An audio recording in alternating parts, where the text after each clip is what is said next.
and gentlemen, it's my honor and pleasure to have Bina Mathews here with us this evening. Bina is a speaker, a trainer, and a master NLP coach, to say the least. She's a trained leader in the field of accelerated goal realization, which I love to know more about. She's also an expert in communication and once headed a team in an international PR agency. As if she hasn't got enough time, she also teaches MA students at the Manipal University on PR and corporate communications. Yeah. Welcome, and thank you so much for finding the time to be here in your busy Thank you so much for having schedule. me. The pleasure is mine. Thank you. So tell me a little bit about you. We were just having a chat earlier. You said we're filming this podcast in Dubai, and you said you've been here 23 years. Yes. So what brought you here? Tell us a little bit about your background and how did you end up? Did you come here to be on holiday, and 23 years later you realize, oh my God, how time flies. No, I'm from Bangalore in India, and my husband's family is settled here in Dubai. So after we got married, we were in India for a couple of years, and then we said, okay, let's go to Dubai for the mandatory 5 years that everyone comes, and then save money, make our money, and come back. And during those 5 years, we had our daughter, and then before we knew it, this was home. Wow. And 5 years has become 23 years now. Does it feel like home to you? Absolutely. Absolutely. So when you go home to see family, it doesn't feel like home? The thing is, like I said, my in-laws are here, and my mom lives with me here. Okay. My brother's in the UK. So we don't go home that often. Yes. And having been away so long, and in a city like Bangalore, which is so dynamic and changing, I now feel out of place when I go home. It's not my city that I grew up in. I'm Iranian born and left Iran when I was 13. I went to the UK. I never really settled because I didn't like the rain and the grey. But every time I went on courses, they all called me Lost. I don't know why. My nickname was Lost. You know, now people are proud of it because I'm a global citizen. Yeah. But years ago, it was like, I hope nobody asked me, where are you from? Yeah. This is a long-winded story of where you were born, where you live. It's true, because both my girls, for them, this is home. They were born here. I just literally went to India, gave birth to them, brought them back, and then this is home. So no matter where in the world we go, they wait to come back home. That's this place, like, you know. So they will not tolerate anyone saying anything about the UAE. You know, it's their country. Amazing. So I think it's a matter of putting down roots, right? Do they speak Arabic? This would be a point I would raise, is that they teach everyone the Fusha Arabic, the classical Arabic, yes, but which not the nobody speaks. It's like speaking Shakespeare in English. Or Latin. Yes. You know, so it's useless. They did learn it, they were very good at it, but they can't speak. Yeah. When I was working in the telco for 12 years, I worked with a lot of Arabs. So I actually went for spoken Emirati classes. And you know... you speak Arabic? Shwai bas. And when I would tell them the slang words, and they'd have no clue what I was saying. So it's really sad that these children slog and study so much, and then unless they want to go read the news or become journalists, it's useless to them. I mean, they've helped people in the airports. You know, when we go to India with their UAE passports, please can you read this? They What's read this? that. And they read it and tell them what it is. Yeah. That's about it. How old are your kids? I have 2 girls, and they'll be turning 21 and 18. That's amazing. So, congratulations. Congratulations. You. So you came here as a young bride. Your husband had a job. Oh, we came here with nothing. On a wing and a prayer, literally. Oh, wow. So he was also looking. Yeah, we came together, and that was a decision we took that we never went back on, by God's grace till now. We've never had to, is that no matter what happened, we would make it work here together, or we'd go back together. So there's no one of us go and the other, you know. So who found the job first, and what was the job? Actually, it was me. I found a job at Fortune Promo 7. So 23 years ago, as a female, you were the one who found the job first. Yep. That's amazing, right? Because Dubai wasn't like it is 23 years ago. Yeah, I was really blessed. The person that I did the interview with at Fortune Promo 7, he was a gem of a person, Mike Ashford. And so I was a copywriter in an ad agency. So I worked on accounts like BMW, Le Méridien, Stan Chateau. Is that where your education was? Okay, I have to tell you what my personal decision was. I have been all about communication all my life. So I also believe that in order to know what you want to do or find out what you're good at, you have to do it yourself. So you can talk to people, you can ask them, but it's not the same as you doing it. So I had the plan that I would get hands-on experience in every channel of communication possible. So I did my degree in English literature, journalism, and women's studies, which would bring in my feminist element. And then did my master's in English literature. I want to come to that one. You're most welcome. Thank I you. did my master's in English literature, then I did a diploma in advertising. And so I was a copywriter, that was my first job. And then when I came here again, I was in advertising. I have worn many hats by choice. So I have been in advertising, then we both started a multimedia studio together because my husband is a broadcast person. He's an editor, an animator, cinematographer. Yeah. So the two of us ran a multimedia studio for a couple of years. Etisalat's first animated banner in the yellow pages when it came out as a CD was done by us. Wow. Yeah, we are like old fossils. How did you work together? Well? Yeah. Did you? Yeah. Amazing. Not many couples can. That's true. Mashallah, mashallah. Knock on wood. That is the arguing and the whatever. But at the end of the day, fortunately, we share the same artistic vision and Yes. the respect. But that was the first time you got into being an entrepreneur. Yes. So it was a big risk. And that, it was so a big risk. both leaving your jobs to open a company. Yeah, and we learned that at the time we're both very soft, kind-hearted people. So if somebody comes and says, "Look, I can't pay you now," Yeah, we'd be cash like, flow. "My wife is sick," and we're like, "Oh, it's okay." And then we'd be broke, but we couldn't go and chase after the money. So Yes. then we both went and got full-time jobs. So that was a key learning. So you were busy, Yeah. but you weren't getting paid That on was the time issue, as promised. Yeah, and the funny People thing is took that advantage. the smaller people would pay on time. The bigger ones, yeah. businesses would always My hold company, 90% of my clients are SMEs. One, I speak to the owner. Two, quick results. Three, they pay up front. They pay up front, exactly. It was really funny. Because everyone would be so impressed when we put out the big names, but those are the guys who give us a run around. So anyway. And they don't care. Yeah. just You're don't- small fry, Yes. right? Then I had my kids and I took a decision to Sabbatical. but I'm not the kind of person who can just sit at home without driving everyone mental. So I did freelance work. So I was a freelance reporter for Gulf News. I did movie and book reviews for Khalij Times. Yes. I was the deputy editor of Mashreq Bank's in-house magazine. Do you know Darren Carrington? From Alpha. He was, yes, he doesn't Alpha Yeah, now, but he was yeah. from Gulf News, I think, at one time. He was the CEO of Gulf News. Possibly. Yeah, he did a podcast with us. Great guy. Okay, small world. Small, if you're in isn't it? Dubai, it's 6 degrees of Yeah. separation. So while I time. was at home with the kids, I did all of this. So You were constantly learning. yeah. And there's a pattern here. Yeah. You love learning. Oh, absolutely. The day we stop learning, we die. Okay. That's So when was it when you felt that this is the time to go out there and teach? Because I know you're still learning, right? Yeah. But you're So teaching. after that, I got actually to work with somebody with PR, and that was the first time. Because mainly writing is my strongest skill. So that's how I got in as a freelancer.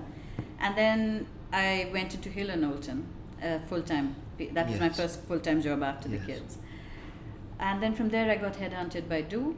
And then I was there with them for almost 12 years. So I was heading the launch PR team, Wow. which was one of the best experiences of my life. Wow, amazing. Yeah. That would have been 10 years ago, right? That- 9 years ago? No, Before 14 that? years ago, Really? 2006. God, I remember when they were in the 2006. malls giving out numbers. Yes. Good, you could book your number. When we would mobile have number. to go to family gatherings and cover our faces because everyone would be, your network is, we're like, please, Wow. can we not have I wasn't sure if Do was going It- to work, but they were so clever with Oh, their yeah. marketing and everything. So you were involved from the beginning, From yes? the beginning. What was the size of the team when you first started it?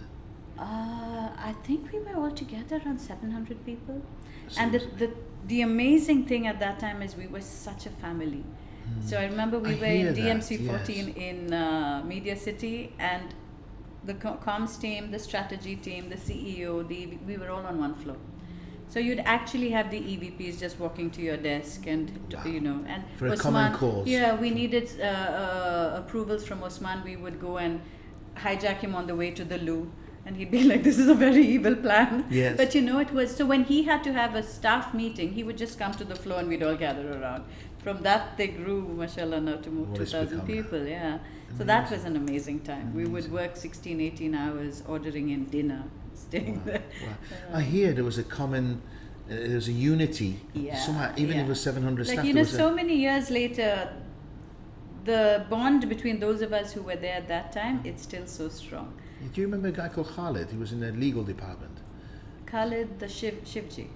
Yes, Khalid yes. Shivji. Yeah, Khalid's He's a a good friend. of mine. And he's done a yes. podcast with us. Khalid. Amazing. is a Khalid. I love very, Khalid. He very was there for good 3 human. years, I think, at Do. Yes, he was. Amazing. And I Small worked a lot world, with right? Khalid. Yeah. Yeah, I love Khalid. Yes. Yes, he started his own practice. Yes. Doing quite well. And his wife Hannah was at Do too.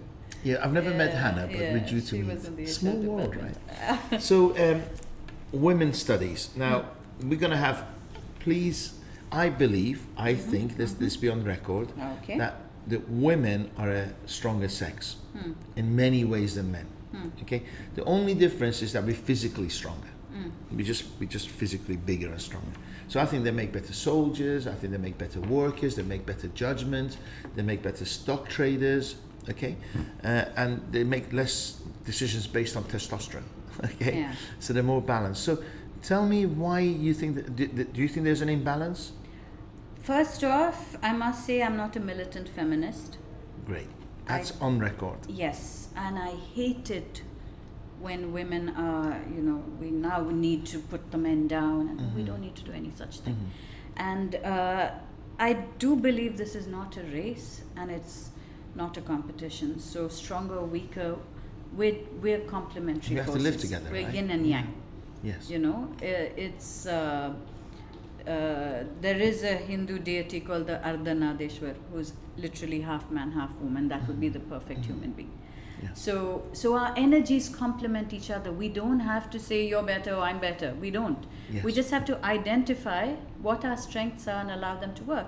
For companies that you're seeing an increasing number of female CEOs, female Yes. CFOs, Yes. because they're finding, you know, when men used to joke and say my finance minister, my home minister, it's a reality because women are less impulsive, Correct. more analytical. Correct. More balanced. They're going to weigh the pros and cons before Correct. they take a decision. It comes from the hunter-gatherer time. The man was all about go out there, fight, just get the thing done, bring home the meat, right? And the woman takes care of the family, The make woman's sure job everybody is- gets food. So How long can I stretch this out? How much can we eat if this is going to go for so many days? What's the weather like?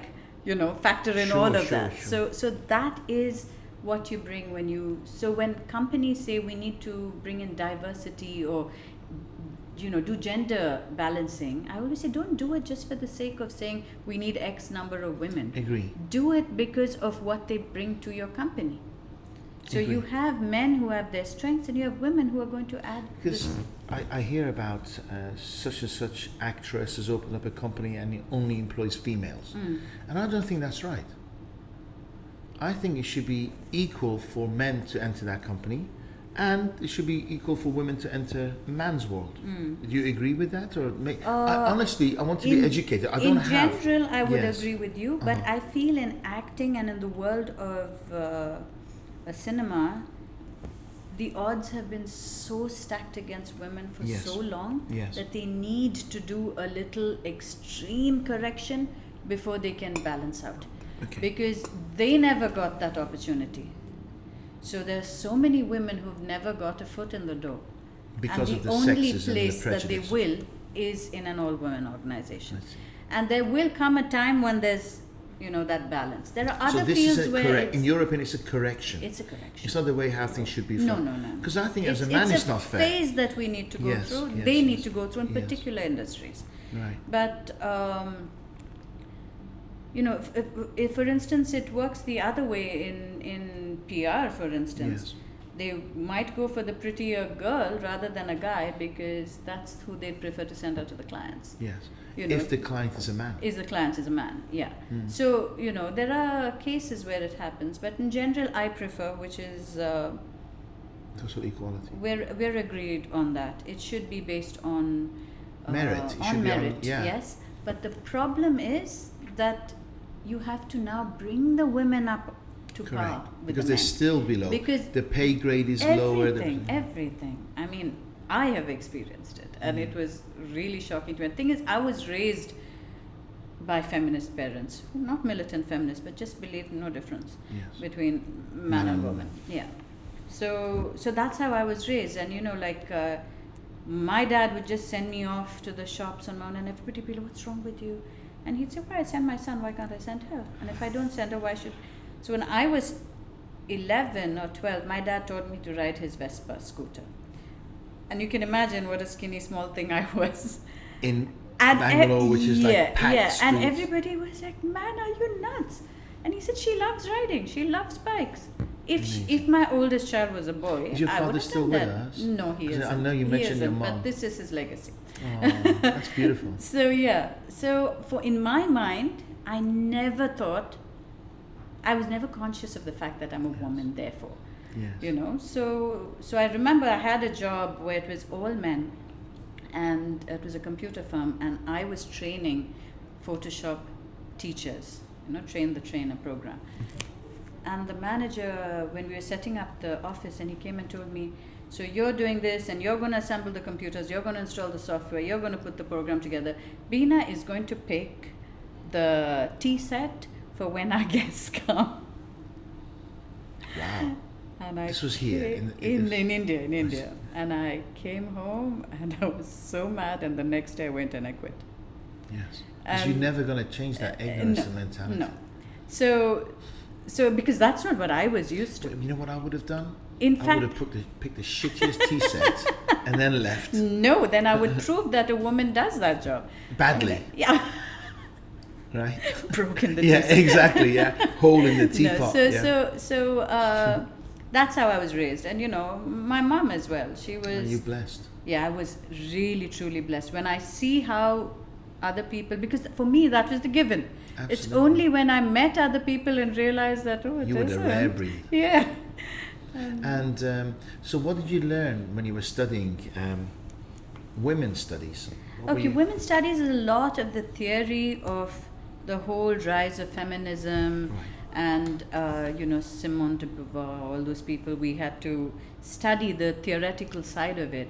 And we went, I remember, to listen to a female IAS. It's a very high official speaking, a female, and she was talking about adopting a child as a single parent. And she said, "Why do I need a husband? I can Yes. adopt." And I said, "Okay, that's a good." And there were small schoolgirls there, and then they started saying, she said, "What do you think of it?" And they said, you know, because in certain areas of India at that time there was the issue of female feticide Yes. and infanticide, and these children started saying, "If we have a son, we will kill him." Mhm. And that's when I realized, oh dear God, we should be this militant feminism is you don't, two wrongs don't make a right, you know. Yes.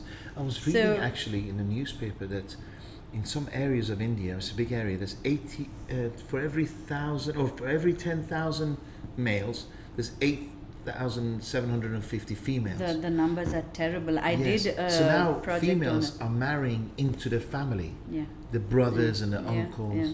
It's ridiculous, and I'm really praying that changes. But Because nature balances everything, right? Yeah. If you start messing with nature, this is what it's happens. going to. And so we need to start educate. It should become part of the education of children when they're very young. Wow. This concept of equality, of the necessity of both sexes, and That what could they be bring to also everything. about religion as well, right? It could. It Because could. I And faced- again, I faced the religious side. I was told that in your lifetime, if you bring 10 people from other religions into Islam, then you will have this in. I'm like, Jannah. yeah, Okay. and it wasn't right. Yeah. It wasn't right. Yeah. Yes. No, that's a good point you raised. That again was my parents were people of very deep faith, and that's where I got the understanding. Hindus? No, Christian. Oh wow, amazing. I grew up in a church compound. Wow. So that true faith has no borders and boundaries and Correct. names. So my dad represented an NGO, a global NGO for for Africa and Asia. So he was traveling a lot, and all of us were involved in it. So my mom used to teach street children to read and write. Yes. And when we were old enough, we would help her. And my dad worked a lot with slum dwellers. Yes. And he was responsible for saving so many slums from being demolished. Did he ever take you there? Yeah. It was part of our So you family. realised how That's lucky how I you were. grew up, yes. So to date, I cannot bear food being wasted. Yes. If I see people throwing away food, it really drives me mad, because I've seen people looking in the garbage bin for food. For a little bit of that. Yeah. So those are things that you're raised with. Yes. So my kids always laugh. They say your life is like a movie when you tell us all this. Growing up in Dubai, all this is like Nothing. They can't even. It's like security or safety. When I go back home, England, I leave the phone in the car, or forget to lock the door. They say, Yeah. "What are you doing?" Or carrying my bag with me. They say, Yeah. "Don't do all this stuff, right?" Yeah. Because you will get pinched. You get used to it in this Yeah. cocoon of safety Exactly. and So wealth. so talking about liberal religious views. So most of the people that he worked with were Hindus, and there's a festival in India called Ayudha Puja, which is the day that you thank the equipment with which you make your living, Living with. or the vehicles which transport you, or the instruments that you make your music with. So it's very much like the American Indians, Yes, the notion of giving thanks Yes. to everything. Kind of humbling, isn't it? So Living and gratitude. so we were living in a church compound, and they would come and do the puja to my dad's scooter and his typewriter and his equipment, because his office was in the house. And that's when I realized, that is faith, because the divine supreme being transcends Yes. all the labels that we try to put. Exactly. So it was- Exactly. So yeah, that's God- the background God bless I come his soul, from. right? Yeah. Oh yeah. Sound like an amazing man. Yes. I'm sure you miss him all the time. Oh, absolutely. But then that's the thing, which brings me to my why I became a coach and why I'm in this Yes. current thing, is when I realized the importance of finding your purpose. You're put on this earth for a reason. You're given your talents, your skills. You're put in that family, in that surrounding for a reason. Yes. And as long as you haven't connected with it, Yes. everything seems off, and you are not your best self. So the sooner we find it and start working towards it, the happier we are. So if you take my father's example, he didn't live a very long life, but he did his job. Serve his purpose. He served his purpose, and it lives on, not Yes. just with me, with thousands of people. So now I am teaching my children these things. So Yes, the values, the so it's principles. legacy. That Wow, is beautiful. why I focus so much on what is your legacy. Find that out. That will shape how you live your life. People come to you for help. Yeah. What would you say is the biggest stumbling block for people? Because they come to me and say, I'd say, find your passion.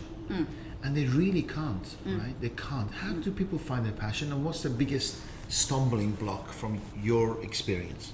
The programming that we get from outside, you're raised to say, this is a good profession, or this is a secure job. Do you, or you need feel to, when you make them aware of it, some people will get offended? See, they're so conditioned. I believe that things happen at the right time. So if they are there talking to me about it, they're at They're a place seeking. in their life where they're ready to hear it.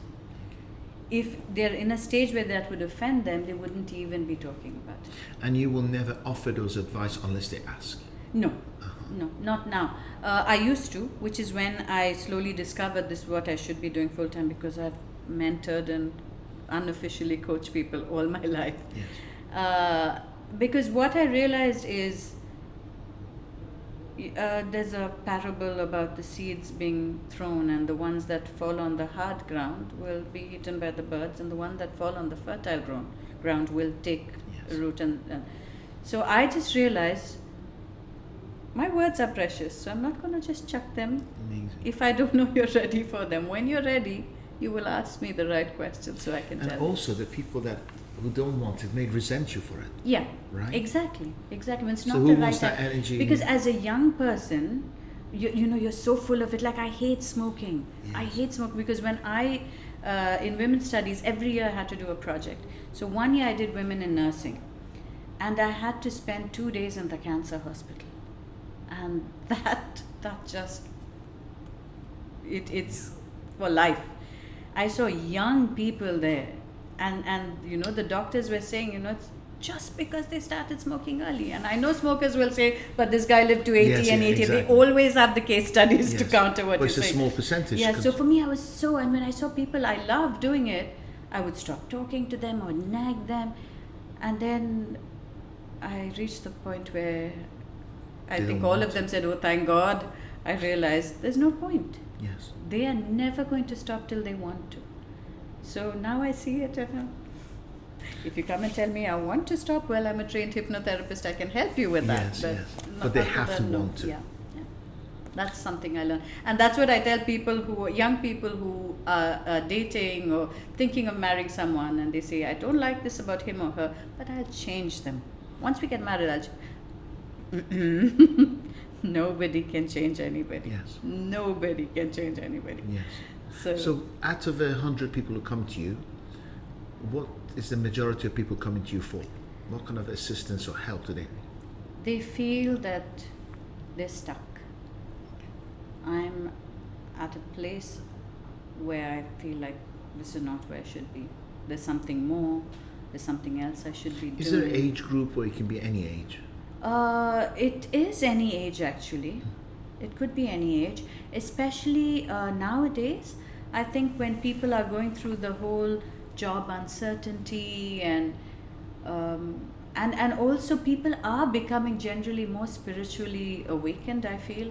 People are beginning to realize there's more to life than just making money or having a big house and a big car. Instagram. Yeah. So they go through these phases or they you know, so I have clients who have every box ticked, and then they're saying, but something's missing. So I think it's the common ground in all of them is there is something that is holding me back. Yes. I don't know what it is, and I want to move past it. And So on average, how many times would they have to see you, on average, before they can be on the right path?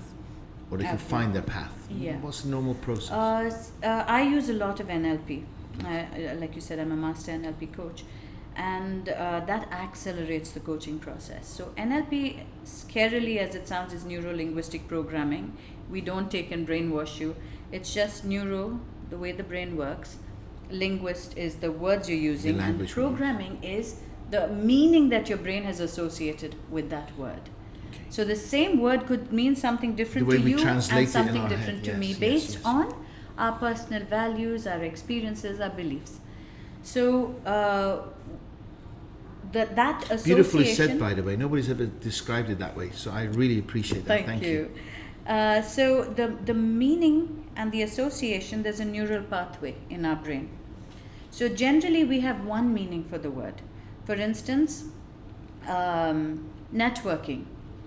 Now, to someone who is shy and hates meeting people, the word networking, the association for the brain is panic. Yes. Start sweating, palpitation, you know. But for somebody who loves it, networking is exciting. Boost the adrenaline, get excited, heart starts accelerating, but with excitement. Mm-hmm. So there's one meaning. So that path between the meaning and the word is a neural pathway. With NLP, what we do is we believe choice is better than no choice. So we give you different meanings. How about... So at that point, it's a decision. Once you have meanings... Awareness. Yes. So the thing is, the brain now doesn't have this default route. Yeah, that's the only answer. That's the only translation to that word. So it can now pick these other things. And now any pathway, you know, when you're actually creating a path, you take the roller and you've got to go over it many times before that becomes a proper path. Yeah. So we need the repeated sessions. So the minimum time would be 3 months, which would be around 12 sessions, in order for that path to get well established and for that learning to get integrated. Because it's like habits, isn't it? It's like habits. So yes. in between, what I find, I do training, corporate training, and what I find is that in these minimum 6 sessions before anything that I said starts getting into their new habits, what do they have to do in between to make sure they don't fall back in the old habits? So the internal dialogue starts changing. Coaching is a client-led process. So that's what makes it different from counseling or from consulting. When I'm a mentor or consultant, I will tell my clients what to do. So in this situation, based on my experience and my knowledge of the subject, do this. But in coaching, I help them to find the answer themselves. So they come, they set the agenda, and then they decide what they're going to work on till the next session. And when we sign the contract, they say, I will be accountable for this. I will commit. Yes. Do you ever fire clients? No, by God's grace, I haven't had to fire anyone, but I've turned down clients. Okay. I have. So I always meet up with them. We have a 30-minute chat, and it's a two-way process. They see if I'm a good fit for them and vice versa, because it's an energy thing. Do you sometimes have to coach yourself? Oh, yes. And how do you deal with it? Yes, because you've got total awareness of what's going on. Yeah. Because your energy is amazing. When I walked, we've never met before. It came as a recommendation, and I'm so glad we met, because the moment I walked in, you had this calming energy about you. Thank you so much. No, really, this like wholeness. I'm not saying it because here, but is that because you're working on yourself all the time, or is this something that? I think it's what we call congruence in coaching. Okay. When your mind, your heart, and your gut are all aligned. So everything that you're doing is in line with your values. It's in line with your purpose, and it's in line with... You're just being. Yeah. So in the moment, being you. Yeah. So there's no inner fighting, you know. Because what I've realized with coaching so many people is we forget what our values are. And values don't change. True. Do you know they start at age 0? When parents say, let him or her grow up, then I'll teach them. You have to teach them. Values there. Yes, and they're picking it up till 5. Values cannot be taught after 5, apparently. Beliefs are formed, but not your values, and your values are for life. Wow. So when people say, he's a nice guy and all, but I don't know, there's just something in that person's behavior is violating your basic value. So since you're not conscious of it, you don't know what it is. You know, when you say, I just get a bad vibe, or that bad vibe could be something within you that you don't like seeing in them. It's your value is getting, like, I'll give you the example of a client who came and told me, I need to leave my job, I hate it. By the second session, she realized she loves her job, and she was shocked. She said, I wake up and I wait to go to work. Why did I think I hate it? So through the coaching process, we found... What was the process? It's asking questions, it's helping her to get back into, loving the situation, and actually drilling down to where that feeling originated. One manager. And the first thing I do when I have a client is identify their values. And this lady's basic value is honesty. This guy was not honest. And she said, I cannot take it if this is anything else. I will, I'll say maybe in this, not honesty. And then it came down, this one manager, she felt she was not being honest to the company, to her team. And when she realized, it was literally eureka moment. She was like, oh my God, that's why she's a nice person. That escalated all the way to... So on a daily basis, her value is getting violated. So she doesn't know what it is. Wow. And once she realized that, all she had to do was change her manager. She went and put in a request, can I work with someone else? And happy as ever at work. It was not, but see, in her mind, She was looking for a job. She thought she thought Can you she help me hated her find whole an ideal job. job? Yeah. So amazing. so that's how important it is to find out what our values are. So you had nine sessions credit. Oh, then we had a lot more to I'm work only through that. joking. So, I'm only yeah. joking. Fantastic. Yeah. So on the corporate side, I know you're a very busy lady. Tell me about PR and marketing. So I'm now a freelance communication consultant. Have you seen the market change towards PR and marketing over the last 15 years, since the internet, since Google, since? Oh, yeah.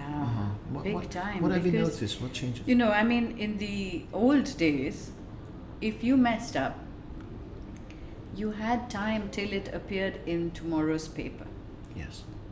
to fix it or Yes. to save the situation. Yes. But now everybody instant. is a reporter.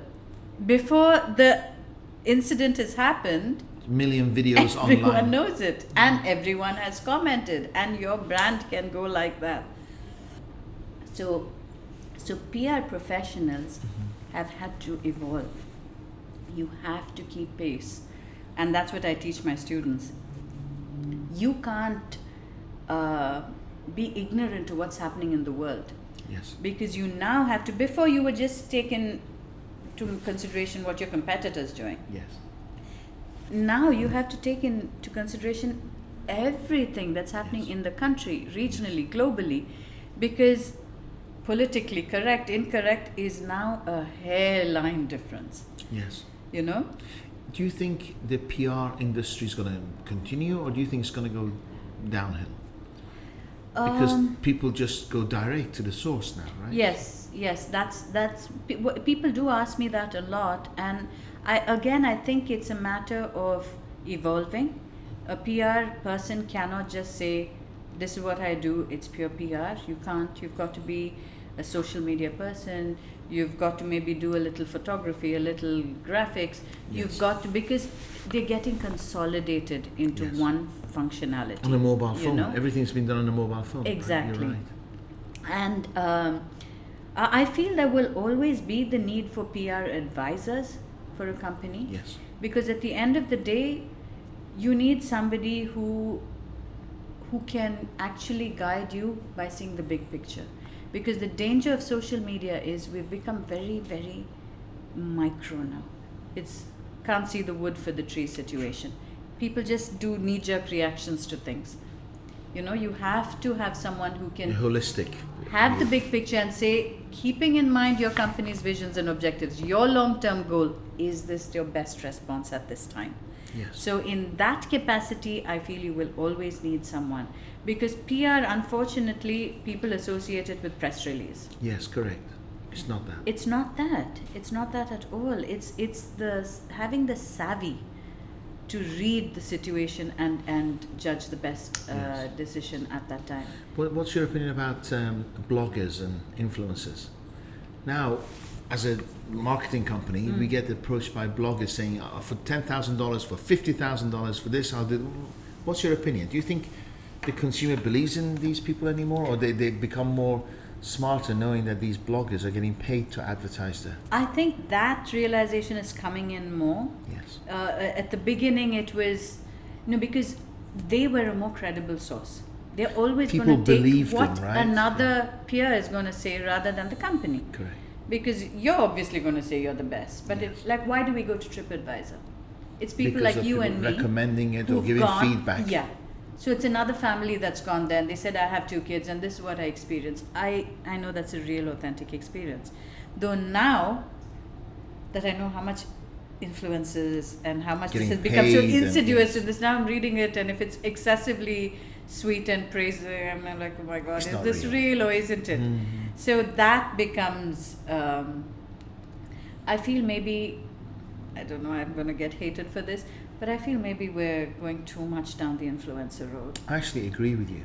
I think the consumer is becoming more aware of what is real and what is not. Yeah. And the influencers, I won't say their days are numbered, but they can't dictate the kind of fees that they're expecting soon. Because if somebody has been an expert in the field and then goes on to become an influencer in that field, they have more Respect them more, credibility for yes. me.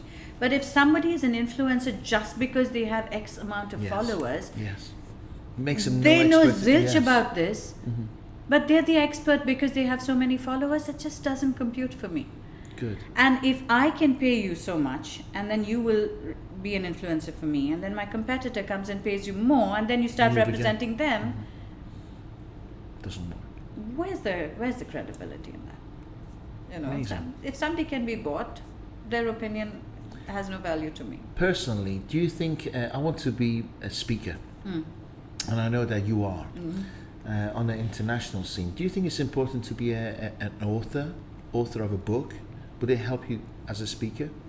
I think people, the respect level goes up because you've got a published book. Okay. But I don't think it's absolutely necessary, honestly, because I'm seeing that the impact of real world experience versus academic knowledge and theoretical knowledge, that's why I teach. I went in for that option because I realized that the kids are coming up, because I had a lot of interns coming from universities over the years, and I saw that what they're being taught has zero connection to the real world, and the poor girls were coming there and they were getting so shaken up. But we studied that this is supposed to happen, or they draft an email, and I'd be like, this is completely wrong for this The way you're person. But they writing it, have the way, yeah. been taught one format and they come out, and so with our industry experience, I felt it's the right thing to go and share that with them, so that at least we're preparing them. Yes. And that's why my husband teaches as well. Yes. He was actually in the industry for so many years. So this is what you do is unpaid. You're just giving. No, here it is a paid gig. Good. Yeah, but Okay, it's that's good. not. Give and take. That. But you're is- rewarded. no, You're that's- rewarded, but it's, not it's what an is what. energy exchange. I love that. Human beings are wired to value that which they pay for. So true. Conduct a workshop For free. for Nobody free. will do nothing. You will have 100 people sign up. But nobody You'll will be do lucky if 40 come. Sure, Right? true. Because at the last minute, I don't feel like going. Cancel. Let them pay even 10 dirhams. They will come. So true. And also the 40 who come, 39 won't do anything after the course. Yeah. True? Yeah. They just take the piece of paper, put it on the shelf and do when there is that energy exchange, the brain is wired to say, I love that. I energy have exchange. now I been- love that. Because I think money is energy. it is. Money is, and when people say money is the root of all evil, that's bullshit. Yeah, Money absolutely. is just energy. What you do with it Or the is love of either money. good or bad. Yes, or the love of money is bad. That's your Yes, greed. yeah. It's not the money. That's your greed. Right? You need money in order to do good. Exactly. Like if I want to go and give money to as many poor people as I The more can, money you have, the more good I you need to can have do. enough to first take care of my family, Correct.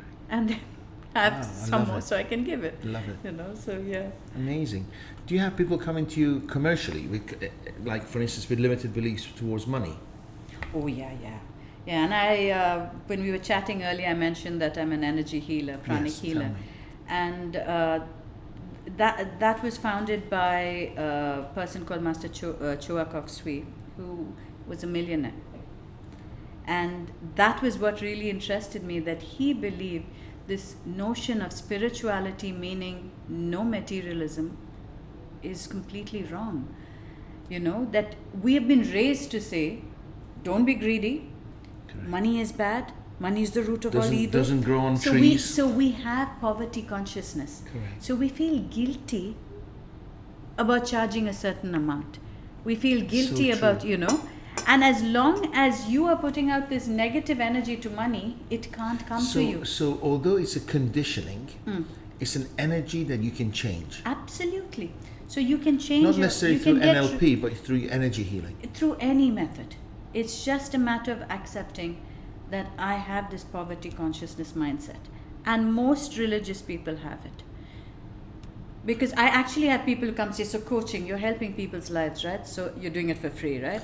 I say, I actually spent thousands, Yes. tens of thousands, to get the highest level of training from the best people, so that I will be the best coach you can get. So if you want the Pay best, for it.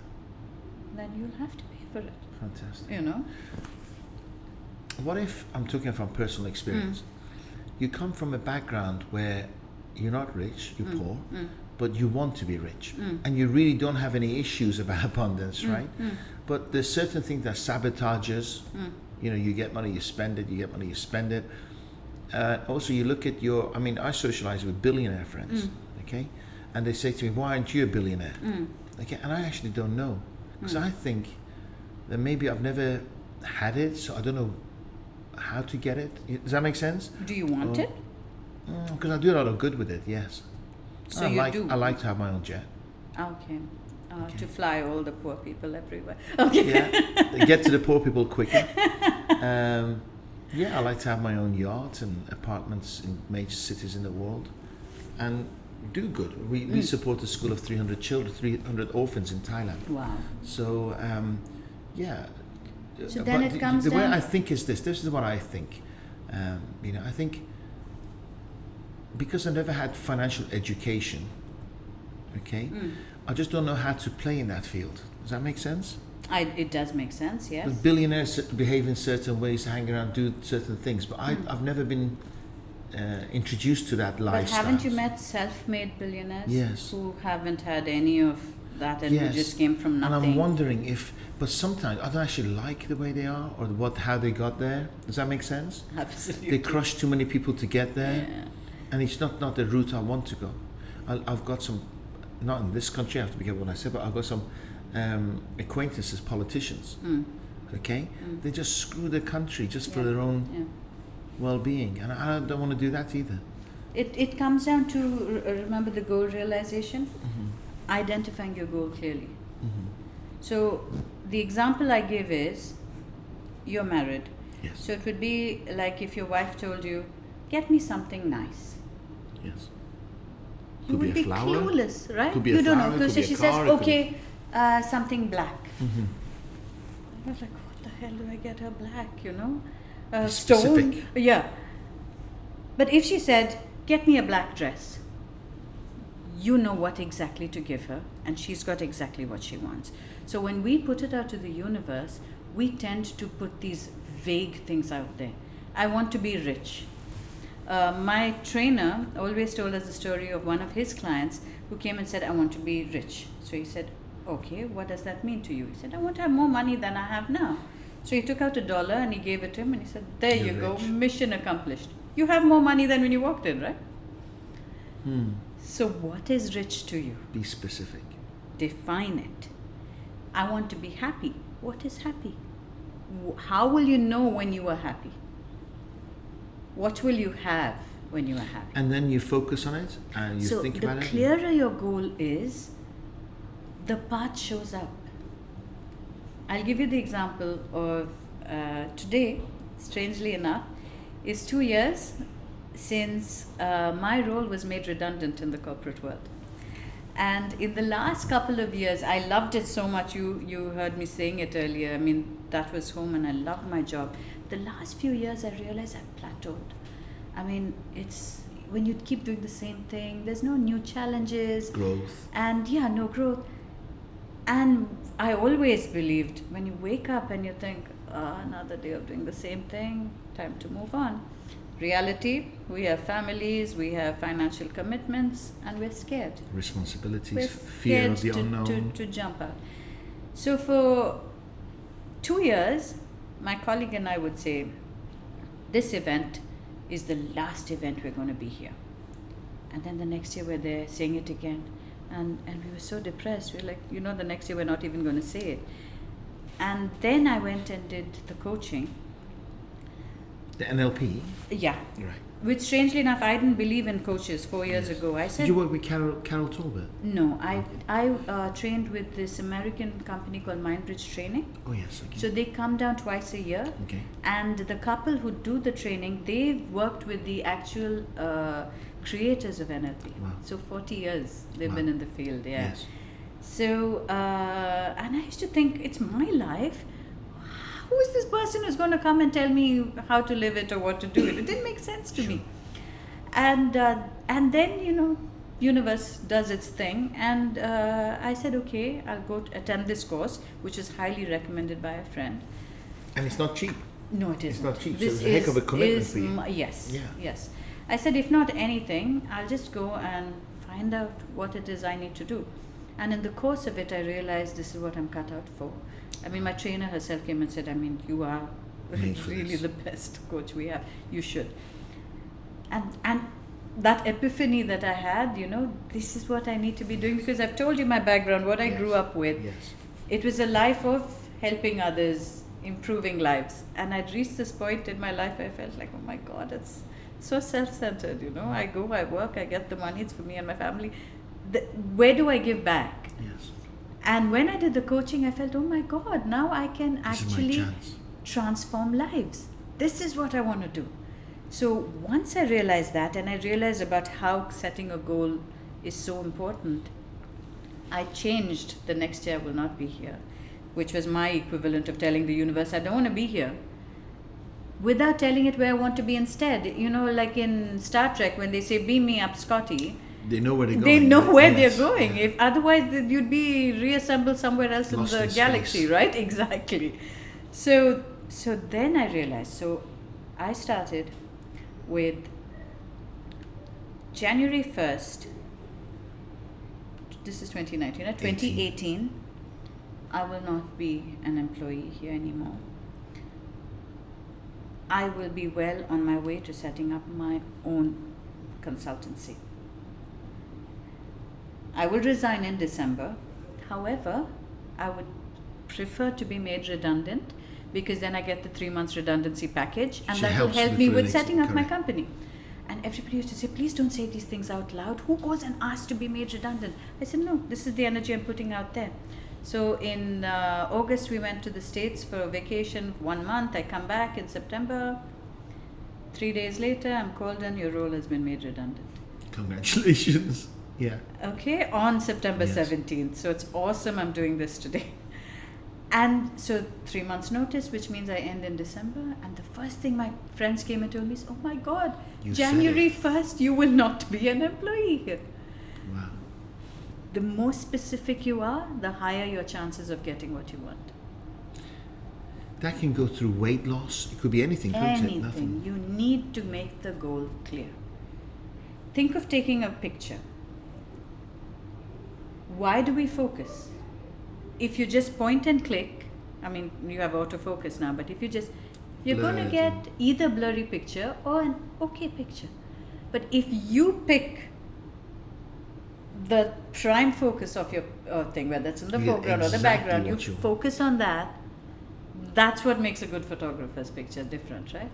Amazing. It's what you focus on. So it's I just use coaching to help people define what their goal is. Because as a coach, it doesn't have to. It can be ongoing forever, can't it? Well, it can. Most executives have coaches for good. I right? work with with CEOs and executives, and there's our long-term retainers, because let's talk for me.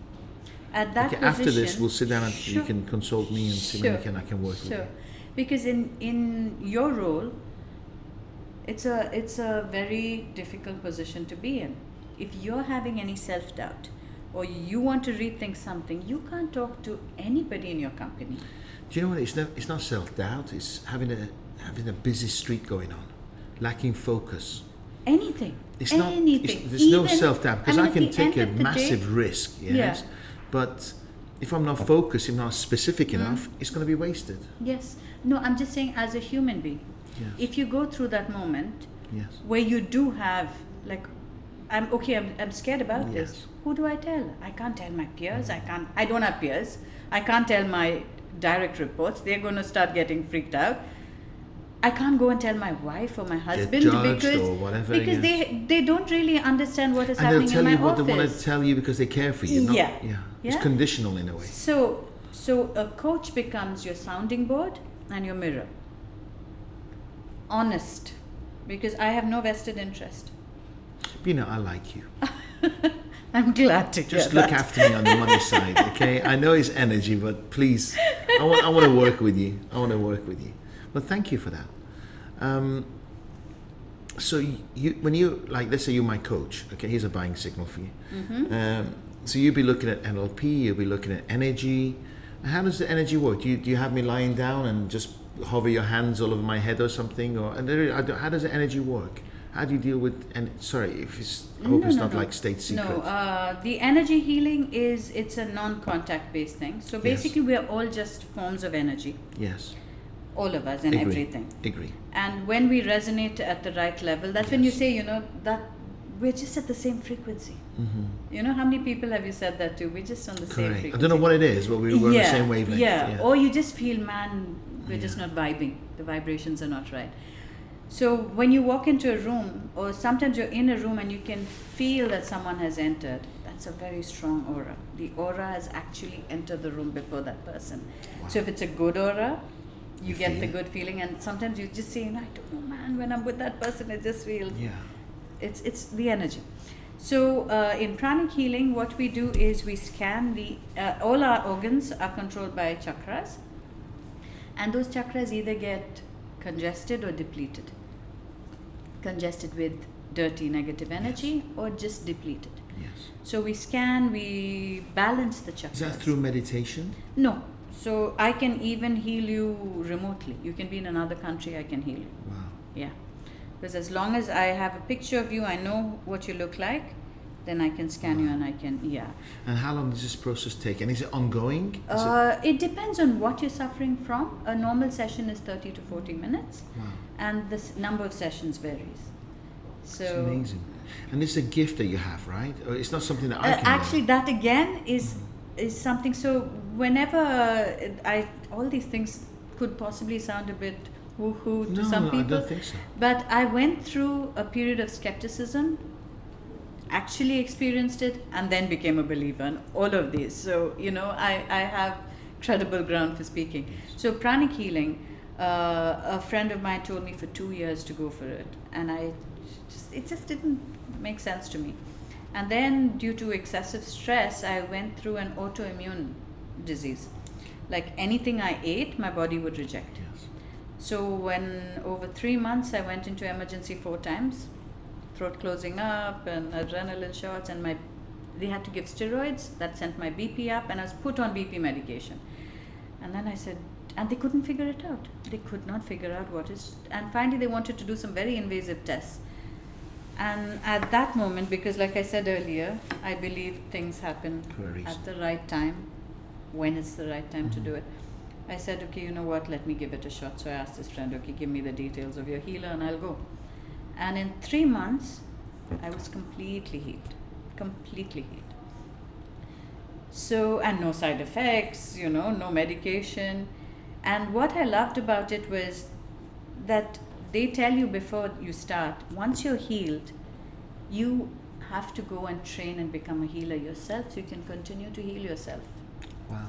So it's not like, keep coming back to me. Yes, you can fix yourself. Yeah. So when I went and did that, and funnily enough, when I was young, I wanted to be a doctor. I wanted to be a thoracic surgeon. I wanted to save lives. And I was just too playful to do all the studying that medical school required, so that didn't happen. But it was always there, I wish I could have become a doctor. And then when I became a pranic healer, I was like, oh my God, this is the kind of healing the university wanted me to do. How do people find you, Bina, if they're looking for you? Word of mouth, LinkedIn, my website. Do you mind telling the audience what your website is? Sure. Please. It's simple enough. It's coachbina.com. Coach Bina. Bina spelled Bina. B for Bravo. Yes. I for India, N for November, A for Alpha. Yes. Thank you. So now you're doing your own podcast. It's not a podcast so much as a YouTube series. Okay. I plan to enter the podcast thing. You are my introduction to podcasts, by the way. Thank you so much. You're welcome. You have broken that ceiling for me. So I started a series called Power Bites, which is a series of interviews with captains of industry. I just wanted people to see what people who find their purpose look and feel like. And we associate success with you're a CEO or you own 20 companies, or Yeah, there's you have your certain- figureheads like Richard Branson, Bill Gates, Mark Zuckerberg. So yes. anytime you think leader, you think of them. Yes. So I've got a range of people, and I started on Sunday with Osman Sultan, the CEO of Do, who was a very influential person in my life. And Wow. so, yeah. He's a personal friend, obviously. Yes, Nice. because he embodied the kind of person I think a CEO should be. Wow. When you What's he walk doing now? Is he still there? He's now in the handing over phase. Wow. So yeah, he retired and he's moving on to his next phase, which is going to be an exciting one too. And there's so much knowledge that he has to share. So I started with him. So basically, not everyone can get access to these people, right? Of course. And with these series, you can pick their brains. You And you can go to the masses. Yeah, anybody can access them. So I've got them, and then next week I have a female dean of the university. So that is a rarity in this region, Yes, and yes. she is an awesome powerhouse of a woman. So the guests are so different. I want people to see the dream can be anything. So how do we get to see? What's your YouTube account? It's also Coach Bina. Coach I Bina. made it very simple. Just go anywhere, search for Coach Bina, you'll find me. Okay, fantastic. And to hire you, same. It's on your website. Yeah. To work with you, to consultations. Everything's Yes. fine. Great. There's a form that you just fill in, send in an email, and I'll get in touch with you. So the question I ask everyone: Mhm. 5 years ahead, Mm-hmm. we're going to have this conversation. Okay. What's happened to your life in 5 years? Can you be a bit specific? Okay, you will be planning huge gigs for me, like you did for Tony Robbins. So big audiences. Yes. Okay. Yes. That's And what worldwide, local. worldwide. Doing what? Raising people's awareness, Okay. helping them to see that every one of them matters. Every single human being has a purpose. So inspiring people. Yeah, just awakening them. Mm-hmm. Awakening them, because I talk a lot, I do a lot of free coaching, I can't help it, and this is the business side that is developing. But it's something like this, especially with my students and with my children's friends. I do a lot of free coaching for them, and people just need to hear this, especially with all that's going on in the world. Everyone is so scared, and funnily enough, you have thousands of friends online, and people have to put it online that they have a headache, or even a suicide tendency. Yes. Has to be put out there, like, somebody Yes. please intervene. And Yes. it's so sad, because at the end of the day, a friend is somebody there, a family member is somebody there, and I'm seeing parents and children all from places of love Yes. doing the wrong thing for each Yes. other, cutting off communication. Yes. So I just feel that if I have the gift of speaking, and I've been blessed with all this training and knowledge, then it's my duty to help people to get that awareness. Wow. So that Maybe they can live better Again, lives. after this, we can discuss this another time. Maybe we can help you do that. Sure. Okay. Yeah, absolutely. That would be great. I don't know how long have we been talking. Do you have the time?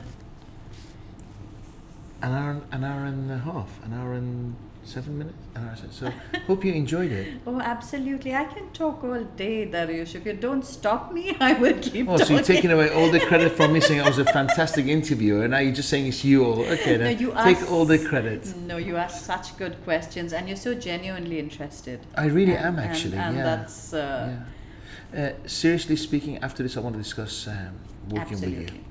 One of the challenges I get is that when somebody says, I'm a coach, and I challenge them and say, well, why should you be my coach? Right? I can understand the personal trainer because I look at his body and I go, wow, Yeah. they got discipline, they go to the gym every day, they watch what they eat, I can be inspired to be like them, or they can help me. Yeah. But when it comes to coaching, it's mental. And I've honestly, on LinkedIn, somebody approached me to be my coach, and I said, what qualifies you to be my coach? And they were so offended. But I said, and I was thinking, there's no way in the world I'm going to work with you, because it was like, why are you asking me this question? Check my references. I was like, if you don't know Yeah. why you can be Yeah. my coach, I can't work with you. Yeah, it's interesting because Does that make sense? a CEO once asked me, he said, I'm the CEO of a group of companies. So how are you going to coach me to be a better CEO? Because you haven't been the CEO of a group of companies. So I said, that's your strength. That's what you do. Yes. What I do is help you be the best CEO you can be. Or the best person you can be. Whatever it is. Yeah. I can train a golf. I can coach a golfer. I can coach a truck driver. I can coach anybody because Exactly. you are the best you can be. I help you in getting there.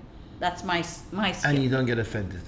Of course I don't get Exactly. offended. I because like those think questions. It's a You say, valid question. somebody comes to why should I hire you? I said, If yes. I'm going to open up my heart and soul and my To you. wallet Yes, exactly. to you and spend time How are and you effort, going to I take me need to the know next that. level? And that's why I do the free first, just chat with people to just see whether we're on the same frequency. Because sometimes maybe their personality, I know it's not a good fit. And it's not right for me to chase the money and take on a client when I know I'm not It's going not to do gonna that. No, Yes. I wouldn't. And it won't be an have- enjoyable process. I have a whole load of colleagues who are specialized in various fields, so I'd recommend them to someone. Oh, I think you'd be suited to so and so. They'd be able to fit your personality better. So yeah. Fantastic. Absolute honor having you here. I've really enjoyed this. Absolute pleasure meeting you, and I look forward to you working with me. Inshallah. But I've given too many buying signals, right? Money's tight and things are I'll tough. just pull out my invoice book now. Absolute pleasure meeting you. Same Thank you, here, Bina. Dariush. Thank you very so much. much. indeed. Thanks for having me here and for hearing me out and allowing Thank my you. message It to was get my out there. honor, my pleasure.